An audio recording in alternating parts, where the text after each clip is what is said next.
Jean-Yves Le Drian, 74 ans, tire sa révérence. Après 10 ans au pouvoir, d'abord comme ministre de la Défense sous François Hollande, puis à l'Europe et aux affaires étrangères aux côtés d'Emmanuel Macron.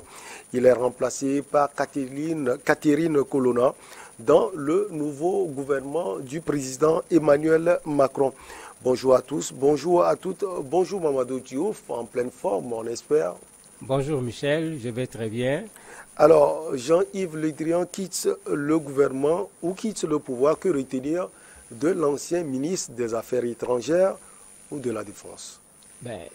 10 ans de présence dans deux postes clés, la défense d'abord, les affaires étrangères ensuite.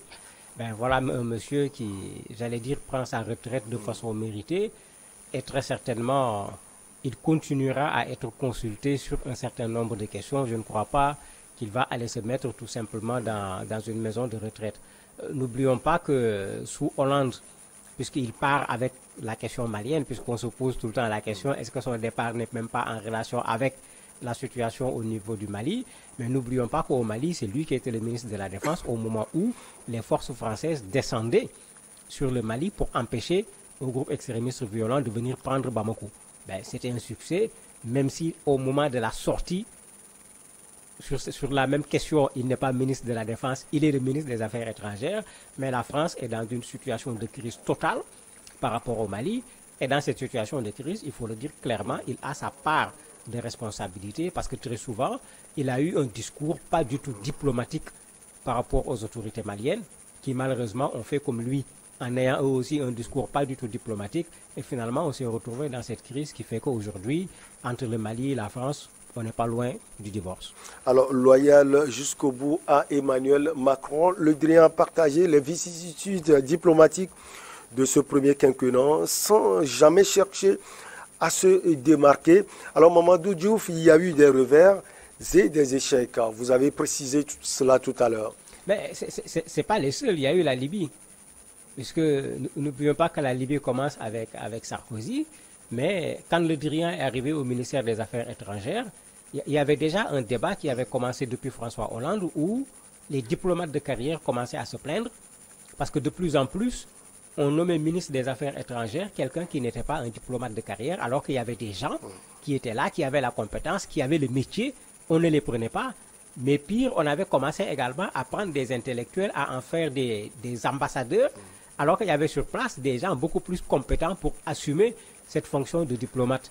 Et la crise est encore là même au ministère des Affaires étrangères. Pour reprendre le cas de la Libye, quand à un certain moment, avec le président Macron, la France a décidé de soutenir Haftar, mais au ministère des Affaires étrangères, cela a posé un énorme problème parce qu'eux, ils disaient non. La France a participé à la mise en place du gouvernement d'union. La France ne peut pas faire cela d'abord et puis se retrouver en soutien avec l'opposition par rapport à ce gouvernement d'union nationale. Mais malgré tout, c'est la décision présidentielle qui avait dominé, que certains disaient qu'il y a une sorte aujourd'hui de marginalisation du ministère au profit de la présidence pour les affaires étrangères, alors que les techniciens en matière de diplomatie se trouvent là-bas. Ça fait que ça a posé problème. Sur le cas du Hezbollah au Liban, c'est la même chose. Il a fait une déclaration aussi forte que la déclaration qu'il a fait avec le Mali. Quand la France est allée au Liban, les gens les ont hués parce qu'il avait accusé le Hezbollah d'être une organisation terroriste sans prendre des baguettes, en oubliant que c'est une organisation très forte au niveau du Liban. Quand les représentants de la France sont arrivés, on leur a montré que M. Drian est allé trop loin dans son langage et ça pose ce problème. N'importe qui n'est pas diplomate. Et quand un diplomate parle, il sait utiliser ce qu'on appelle la langue du bois pour dire ce qu'il veut dire sans pour autant heurter la personne à qui il s'adresse, sans que ça n'empêche que les gens ne puissent savoir qu'il est d'accord ou il n'est pas d'accord. Alors, il y a d'autres événements, Mamadou Diouf, de l'élection de Donald Trump à la guerre en Ukraine. Il y a eu également le retrait du Royaume-Uni de l'Union européenne, sans oublier le départ précipité des Américains en Afghanistan. Quel était le regard de Jean-Yves Le Drian sur ces différents événements? Il s'est à chaque fois distingué par cette façon de se prononcer à la limite, je dirais de façon trop forte pour quelqu'un qui est ministre des Affaires étrangères. Parce que le ministre des Affaires étrangères, c'est le numéro 1 de la diplomatie de la France. Mais la façon dont il s'est prononcé sur le Mali, c'est à peu près de la même façon qu'il s'est prononcé sur plusieurs questions. De sorte que souvent, l'approche elle-même a créé conflit. Vous voulez dire que le ministère de la Défense le convient? Oui, en fait, à le regarder parfois, c'est comme s'il était devenu ministre, pas seulement ministre des Affaires étrangères, de la Défense, mais militaire pratiquement, oui, dans sa façon d'approcher un certain nombre de questions. Et d'ailleurs, on le lui reproche dans les médias français. Il y a une dame, diplomate de carrière, professeur d'université, qui disait que négocier, on l'apprend. Et il dit que lui, il ne l'a pas appris. Il dit également, décrypter des signaux, on l'apprend. Et lui, il ne l'a pas appris. Nouer des relations, on l'apprend. Lui, il ne l'a pas appris, etc. Pour dire un certain nombre de choses qui font que, effectivement, dans ses interventions, très souvent, il y avait toujours quelque chose à redire. Parce qu'il ne s'agit pas de lui dire ne dis pas la vérité. Mais il y a une façon pour un diplomate de dire les choses. Et ça, le Drian ne semblait pas s'embarrasser de cette façon de le faire. De sorte que souvent, il y a eu de la grogne au niveau du ministère des Affaires étrangères après ces interventions. Parce qu'en principe, quand le ministre parle, cela suppose que les techniciens ont fait le travail qu'il faut, les mots ont été pesés, les mots ont été choisis. Mais souvent, après ces déclarations, vous avez vu le pays ou le groupe auquel cette déclaration s'adressait répondre de façon aussi acerbe et mettre la France parfois dans une situation difficile. C'était le cas avec l'Algérie, par exemple, où il n'avait pas aidé à résoudre le problème avant, bien sûr, de faire un rétro-pédalage et aller en Algérie. Et on a vu la position algérienne très forte à un moment où la France avait bien besoin de survoler l'Algérie pour aller au Mali. L'Algérie a refusé que son territoire soit survolé. C'était toujours à travers des discours. Ce qui veut dire que la diplomatie, c'est un art, c'est un métier. On ne devient pas diplomate du jour au lendemain. C'est également le cas avec l'Australie, parce qu'il avait dit, quand il allait céder son poste à Catherine Colonna, qu'il était très content de la défaite de Scott Morrison, le Premier ministre australien. Ben, c'est ce que j'ai dit à chaque fois. Lui, il quitte le gouvernement. Cette défaite, qui a voté? Ce sont les Australiens, non? Il fait quoi là-bas? En fait, c'était un peu la difficulté avec lui. Tu es en train de partir. Mais laisse celle qui arrive.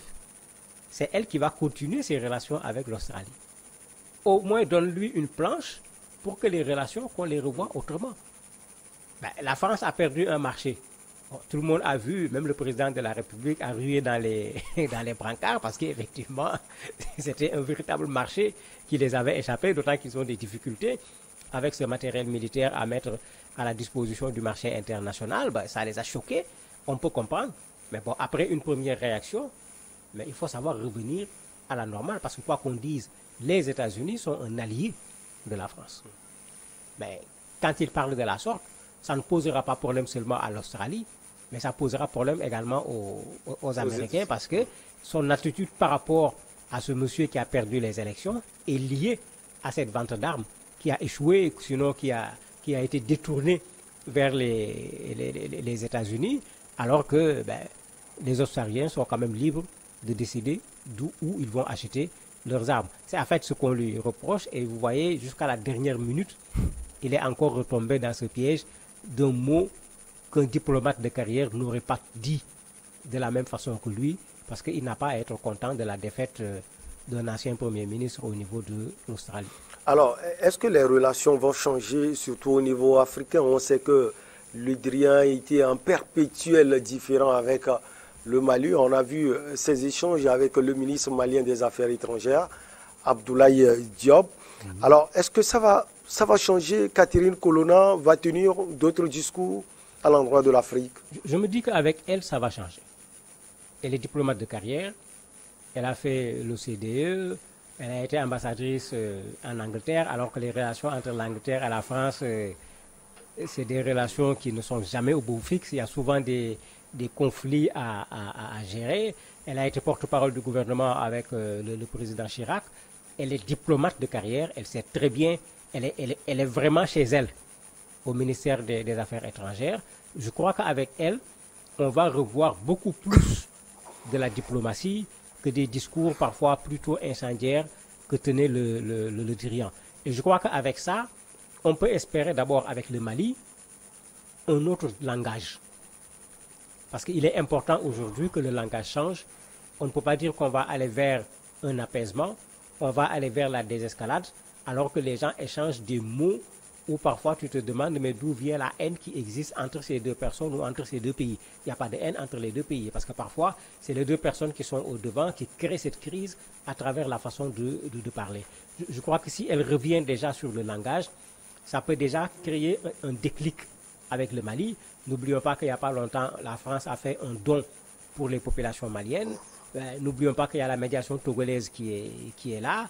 Il y a l'Union africaine qui est saisie pour qu'on puisse sortir la CEDEAO de l'impasse, pas seulement du Mali, du Burkina et de la Guinée. Je crois que tous ces éléments mis ensemble, on peut s'attendre à ce qu'avec elle, la diplomatie française par rapport à l'Afrique, du point de vue langage, change. Maintenant qu'on ne se trompe pas, ce n'est pas elle qui décide de la politique étrangère de la France. Et du point de vue politique étrangère de la France, qu'on ne se trompe pas, la France, comme tous les autres pays occidentaux, à travers leur politique étrangère, travaille à perpétuer la puissance et la supériorité de la France. C'est à nous, comme je le dis tout le temps, de ne pas nous plaindre de ce que la France fait, mais de demander à notre ministre des Affaires étrangères, de demander à nos présidents de République de faire comme la France quand ils parlent pour nos pays et quand ils se battent également pour nos pays, pour qu'ils travaillent à ce que nous devenons également des puissances, à ce que nos pays soient en position de supériorité, au lieu de négocier avec les autres en position d'infériorité. Parlons toujours du Mali. Le Drian, c'est aussi cette affaire en justice au Mali. Alors, n'étant plus ministre des Affaires étrangères ou ministre, est-ce qu'il va répondre devant la justice malienne? Il y a très peu de chances pour qu'il aille répondre au Mali.